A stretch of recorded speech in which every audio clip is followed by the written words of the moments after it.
ఎండ ఏమి ఇంత రంగా కొడుతుంది.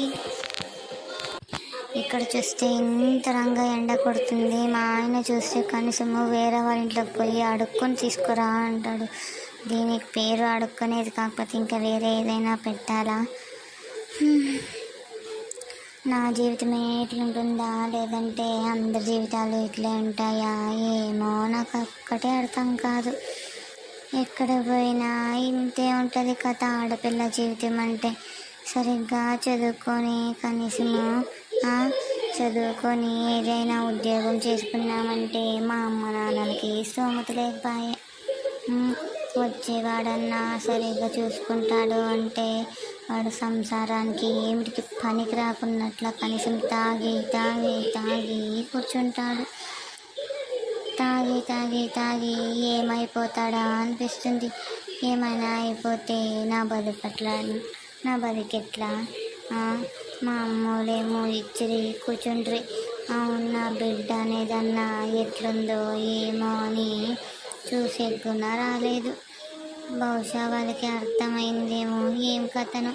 వాళ్ళకి పరిస్థితి బాగాలేదు, మళ్ళీ మేము పోయి కూర్చుంటే ఎట్లా అని అనుకున్నారు ఏమో. మళ్ళీ ఒక్కరు కాకపోతే ఒక్కరుగానే రాని చూడలేదు.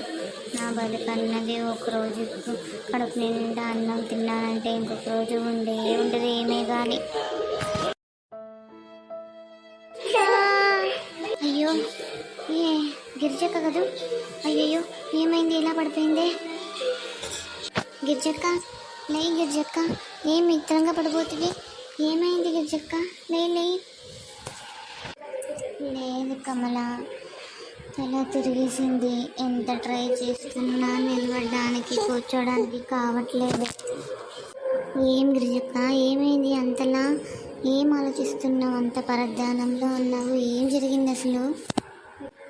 అయ్యో ఏం చెప్పమంటావు? మా ఆయన చేసిన దానికి కనీసం నాకు అన్నం లేదు, నీళ్ళు లేవు. అసలు తాగుబోతులు నా కొడుకు పొద్దున్నుంచి తాగి వస్తాడే కానీ 1 కేజీ బియ్యం తాగుబోతులు నా కొడుకు 1 కేజీ బియ్యం తీసుకొని రమ్మన్నా కూడా వస్తలేదు. ఏం చేయమంటావు? ఇంట్లో చూస్తే ఏమే కానీ లేవు. అయ్యో అవునా గిరిజక్క, లేకపోతే మా ఇంటికి వస్తావా? ఎందుకు నేను ఏదైనా తెచ్చేయాలా? ఏం వద్దు కమల, అట్లేం లేదు. నాకేం ఎక్కువ ఆకలేం కూడా కావట్లేదు. ఏదో కొంచెము నీరసంగా ఉంది, అందుకు తల తిరిగి పడిపోయేదాన్ని అంతేగాని ఇంకేమే కానీ లేదు. సరేలే. ఊరుకుంటూ గిరిజక్క ముఖం చూడు ఎట్లా పీక్కుపోయిందో. కనీసము ఏది చెప్పేది ఏం లేదా? నువ్వు ఏమి సహాయం చేసేదానికి ఏమవుతుందో చెప్పు. ఏమీ కాదు. సహాయం చేస్తే మనం ఒకరికి సహాయం చేస్తే మనకు సహాయం చేసేవాళ్ళు మన వెనకలే ఉంటారంట. దాంట్లో ఏముంది చెప్పు? లేదంటే 1 కేజీ బియ్యం నేనే తెచ్చినా మా ఇంట్లో నుంచి. నువ్వు కావాలంటే నీతో ఎప్పుడైనా ఇవ్వచ్చు. అట్లేం లేదులే కమలా, నేను సర్దుకుంటాలే. మా ఆయన సాయంత్రం తెస్తానన్నాడు, అందుకు వద్దులే. సరేనా?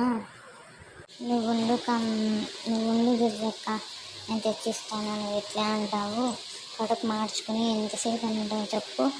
ఏదైనా కడుపు తింటే కదా ఏమైనా పనులు కానీ చేసేకొచ్చేది. నువ్వు ఊరికే ఉండు. నీకేం అర్థమవుతుంది? ఏం అర్థం కాదు.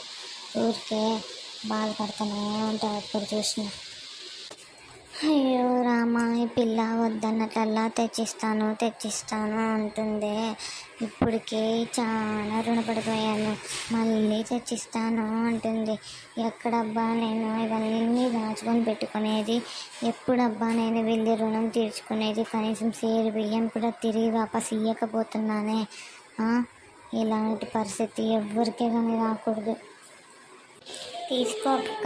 తీసుకొని ఈ పూట కనీసము తినేసేయి. సాయంత్రం తెస్తే సాయంత్రం రాత్రి చేసుకో అన్నమైతే. ఇప్పుడు ఏం బాధపడద్దు, చాలా నీరసంగా ఉన్నావు. అన్నం పప్పు పెట్టుకొచ్చినాను, సేరు బియ్యం ఇస్తానంటుంది కదా.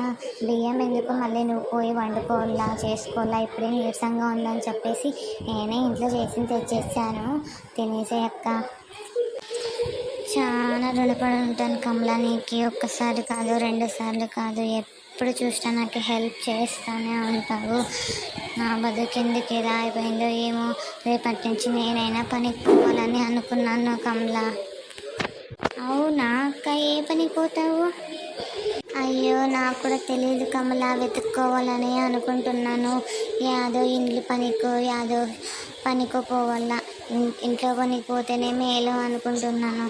ఆ, ఎట్లో ఏదైనా మిగిలితే పెట్టుకుని పెడతారు అన్నము, అట్లా ఇంటికి కూడా తెచ్చేకి వస్తుంది. అందుకోసమే ఇంట్లో పనికి పోతాను కమలా.